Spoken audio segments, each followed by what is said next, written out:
Dans cette question, on me demande de lire le domaine de définition de la fonction représentée. Si vous avez compris, un premier exercice expliquait déjà cette situation-là. Lire le domaine de définition, c'est regarder graphiquement quels sont les antécédents pour lesquels la fonction est définie, et donc, sur le graphique, quelles sont les abscisses des points ayant une image par la courbe.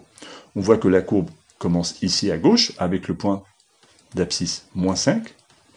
On voit que le point ici est schématisé par un rond ici qui signifie que le point d'abscisse -5 a bien une ordonnée qui vaut 3. Donc le point d'abscisse -5 est bien sur la courbe.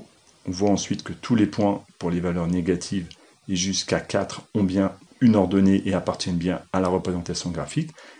Attention pour le point d'abscisse 4, on voit que la petite croche qui est là signifie que la courbe s'arrête juste avant 4 et donc que le point d'abscisse 4 n'existe pas sur la représentation graphique de la fonction.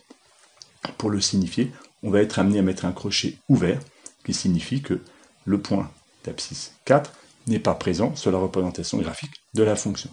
Et du coup, le domaine de définition de la fonction, appelons-le df par exemple, eh bien il est égal à -5, la valeur minimale de mes abscisses que j'ai trouvées ici, avec le crochet fermé puisqu'il était bien présent sur la représentation graphique, jusqu'à 4, et 4, attention, est ouvert, puisque 4 n'est pas présent sur la représentation graphique, cela signifie que 4 n'a pas d'image par la fonction telle qu'elle est représentée. N'hésitez pas à vous abonner en cliquant en bas à droite ou à voir sur maîtreguyon.fr pour trouver éventuellement d'autres exercices. Bon courage!